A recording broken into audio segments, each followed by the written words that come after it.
이 새벽 우리에게 주신 하나님 말씀은 에스라 9장 9절에서 15절까지의 말씀입니다.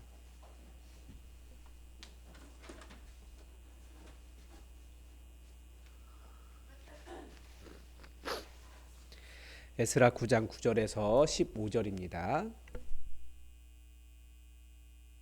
우리 하나님의 말씀을 다 함께 받들어 읽겠습니다. 우리가 비록 노예가 되었사오나 우리 하나님이 우리를 그 종살이하는 중에 버려두지 아니하시고 바사왕들 앞에서 우리가 불쌍히 여김을 입고 소생하여 우리 하나님의 성전을 세우게 하시며 그 무너진 것을 수리하게 하시며 유다와 예루살렘에서 우리에게 울타리를 주셨나이다. 우리 하나님이여, 이렇게 하신 후에도 우리가 주의 계명을 저버렸사오니 이제 무슨 말씀을 하오리이까? 전에 주께서 주의 종 선지자들에게 명령하여 이르시되 너희가 가서 얻으려 하는 땅은 더러운 땅이니 이는 이방 백성들이 더럽고 가증한 일을 행하여 이 끝에서 저 끝까지 그 더러움으로 채웠음이라. 그런즉 너희 여자들을 그의 아들들에게 주지 말고 그의 딸들을 너희 아들들을 위하여 데려오지 말며 그들을 위하여 평화와 행복을 영원히 구하지 말라. 그리하면 너희가 왕성하여 그 땅의 아름다운 것을 먹으며 그 땅을 자손에게 물려주어 영원한 유산으로 물려주게 되리라 하셨나이다. 우리의 악한 행실과 큰 죄로 말미암아 이 모든 일을 당하였사오나 우리 하나님이 우리 죄악보다 형벌을 가볍게 하시고 이만큼 백성을 남겨주셨사오니 우리가 어찌 다시 주의 계명을 거역하고 이 가증한 백성들과 통혼하오리이까? 그리하면 주께서 어찌 우리를 멸하시고 남아 피할 자가 없도록 진노하시지 아니하시리이까? 이스라엘의 하나님 여호와여, 주는 의로우시니 우리가 남아 피한 것이 오늘날과 같사오거늘 도리어 주께 범죄하였사오니 이로 말미암아 주 앞에서 한 사람도 감히 서지 못하겠나이다 하니라. 아멘. 인간은 죄를 반복하는 것 같습니다. 그럴 때 그런 일을 볼 때마다 우리가 사람 참 변하지 않는다 그렇게 말을 하죠. 이건 모든 사람이 마찬가지입니다. 그런데 인간이 왜 잘 변하지 않느냐? 뭐 사람들은 다양한 답을 내놓습니다. 뭐 유전적으로 그렇다느니, 살아온 환경이 그렇기 때문에 안 바뀐다느니, 뭐 습관도 그렇고, 뭐 자기 방어다 뭐 이런 얘기 하는데, 사람의 변화를 만들기 위해서 요즘은 뭐 코칭 이야기합니다. 이 긍정적인 변화가 될 수 있도록 훈련을 도와주는 거죠. 어, 사람이 변할 수 있다고 안 변한다라고 말하지만 사람이 변할 수 있다고 기대하고 있기 때문입니다. 그런데 이스라엘은 참 변하지 않는 민족인 것 같습니다. 참 일관성이 있어요. 문제는 좋은 쪽으로 일관성이 있는 것이 아니라 나쁜 쪽으로 일관성이 있다는 거죠. 그리고 그렇게 하고 있는 것이 나쁘다라고 하는 인식이 그렇게 별로 없어요. 그 나쁜 것이 무엇일까요? 성경에서 계속해서 지적한 것이 뭐냐면 양다리입니다. 그런 거랑 비슷해요. 바람 피는 사람이 계속 바람 피는 것처럼 이스라엘 민족들은 끊임없이 여호와 하나님도 섬기고 다른 신도 섬기는 것입니다. 이건 한 하나님, 여호와 하나님께서 원하시는 일도 아니고 하나님의 명령을 정면으로 어기고 있는 거죠. 왜 그럴까 생각해 보면 하나님만 섬기자니 불안하고 다른 신들도 섬겨서 나쁠 것도 없을 것 같고 뭐 이런 상태로 남아 있는 것입니다.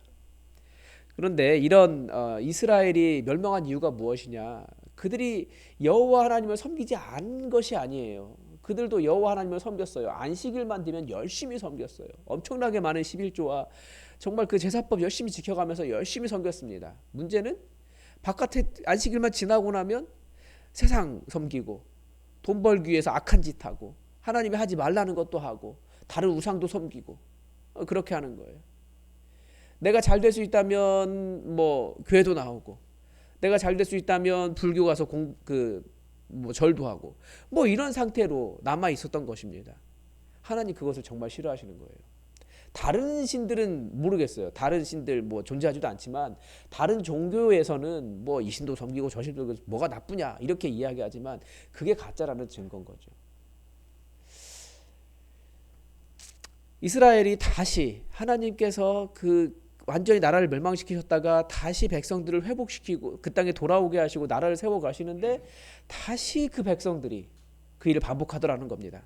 그렇지만 에스라는 그 일을 보면서 오히려 하나님을 기억하고 기도하고 있습니다.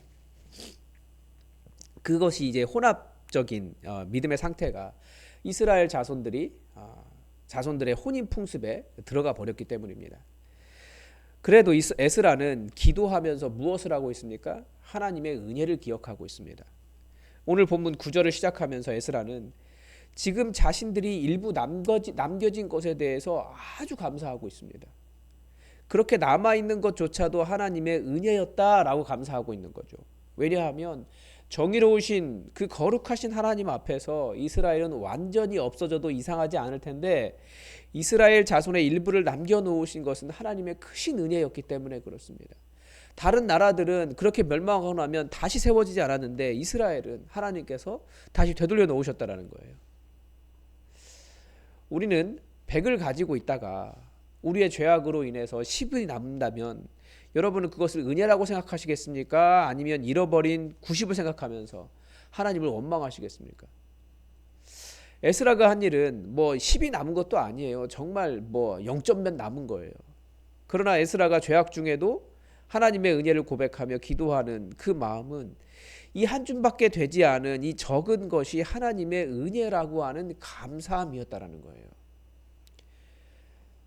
그러니까 우리가 죄 중에서도 감사하라라는 말을 합니다. 왜냐하면 내 본질은 그렇게 큰 죄인임에도 불구하고 예수님께서 우리를 위해 십자가 위에서 죽으셨기 때문에 감사하는 것입니다. 또 왜 그렇게 죄 중에서도 나 같은 죄인 용서하신 예수님으로 인해서 감사할 수 있습니까? 내 죄가 얼마나 큰지 진짜 죽을 수밖에 없는 죄인이었다는 사실을 깊이 애통하고 있기 때문에 그렇습니다. 내가 이 정도밖에 안 되는 사람인데 나 같은 죄인 위에 보배로운 피를 흘려주신 사실에 감사하는 거죠.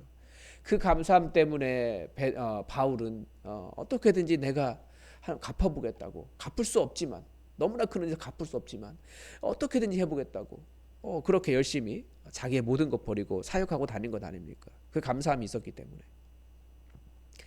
다시 100 중에 10밖에 남지 않은 사람을 생각해 보면 0이 되어도 마땅하지만 10이라도 남겨주신 것에 감사합니다. 고백하는 것입니다. 내가 정말 받을 만한 자격이 없는 사람, 내가 괜찮은 사람이 아니고 자랑스러운 사람, 뭐 그런 사람이 아니지만 예수님의 보배로운 피, 이 보잘것없는 것으로 생각하지 않기 때문에 너무나 감사하는 거죠. 그래서 아주 작은 것이 남아 있어도 내 생명만 남아 있어도 그것이 하나님의 은혜임을 기억하며 감사하는 것이 필요합니다. 그 감사가 바로 우리에게 은혜를 베푸시는 하나님에 대한 기대이기 때문에 그렇습니다.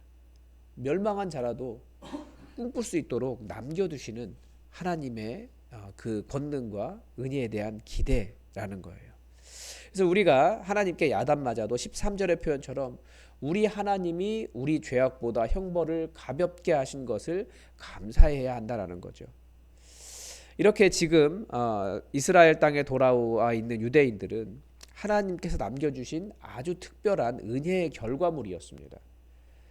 그런데 문제는 이들이 하나님께서 진노하셔서 그들을 멸하신 그 조상들의 그 죄들을 반복하고 있었다는 사실이에요.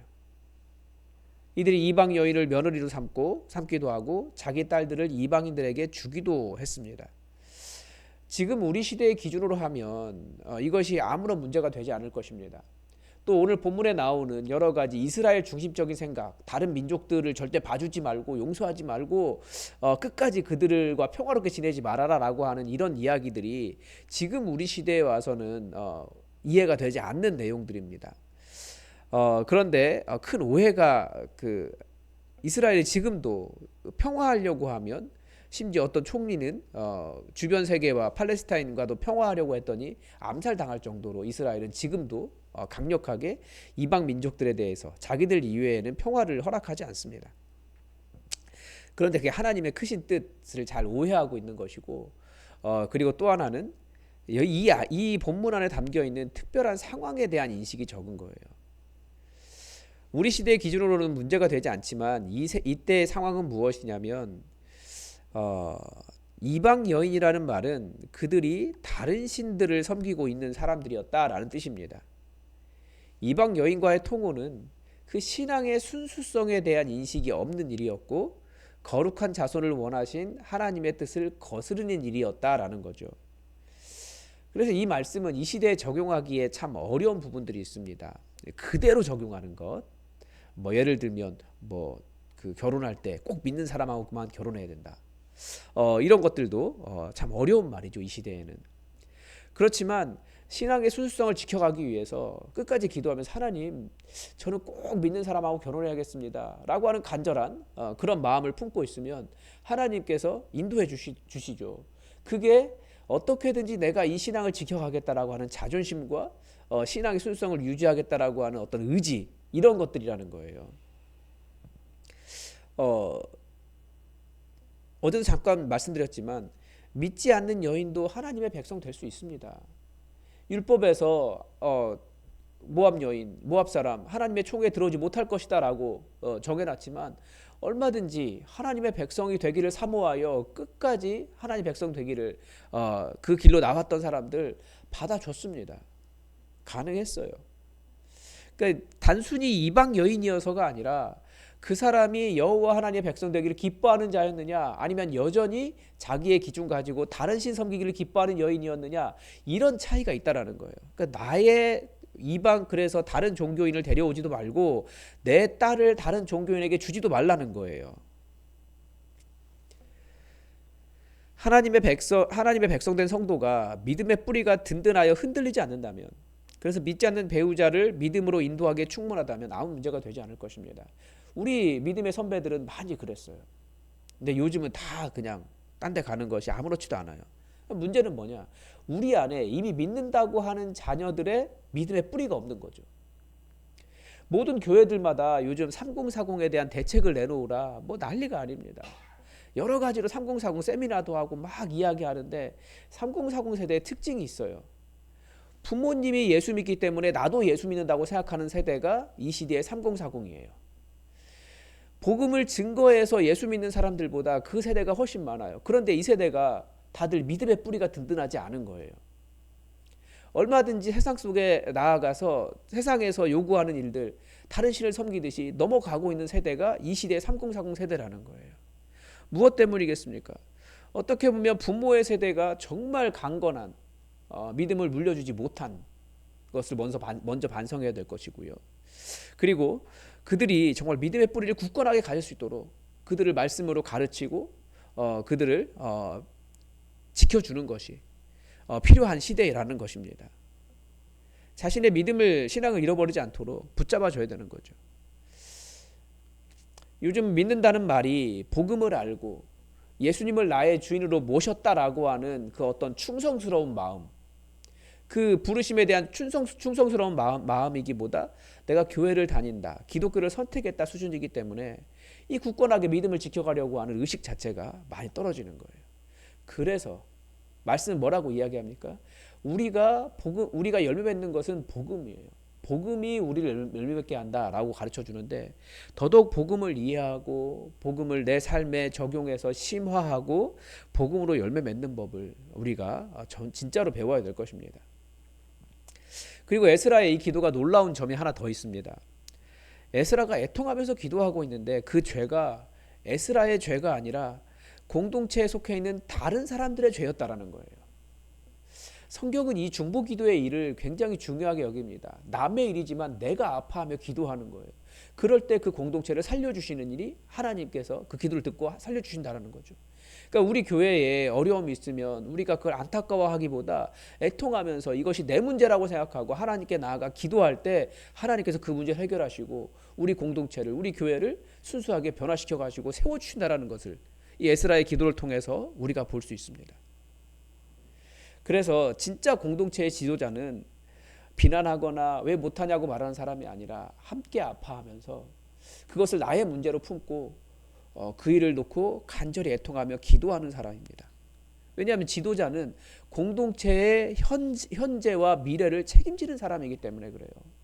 물론 다른 사람들 책임이 없다 이런 뜻이 아니라 누구보다 특별히 이 공동체의 현재와 미래는 내 손에 달려있다라고 알고 내일로 알고 정말 깊이 기도하며 어떻게든지 붙잡아내려고 애쓰는 사람이 진짜 지도자라는 거죠. 그 사람의 자세가 공동체를 살리기 위해 그 죄악과 아픔을 정말 내 것으로 품고 애통하며 중보하는 사람이라는 겁니다. 에스라서는 이스라엘이 성전을 세웠다고 완성된 것이 아니라 그 공동체가 제대로 하나님과의 관계를 회복하기를 바라는 책입니다. 그 첫걸음이 무엇입니까? 죄를 인정하고 그 죄를 아파하는 거예요.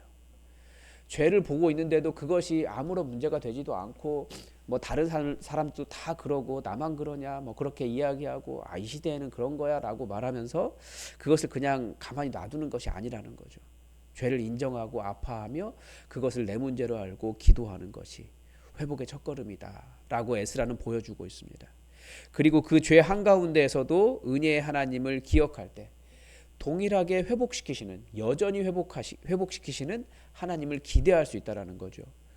하나님은 우리를 공동체로 부르셨습니다.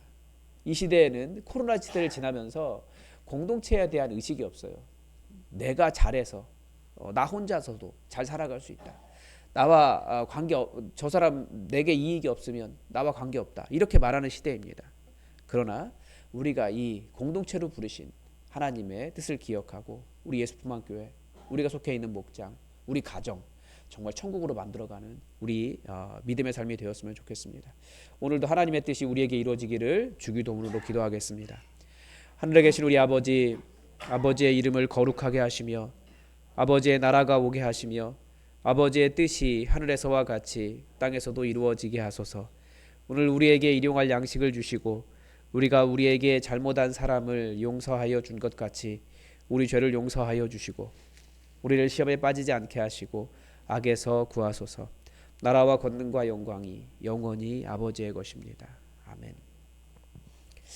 혹시 우리에게 하나님의 은혜를 기억하며 우리의 죄를 자백해야 할 일이 있으면 우리 하나님께 그렇게 자백하며 하나님의 은혜를 구했으면 좋겠습니다.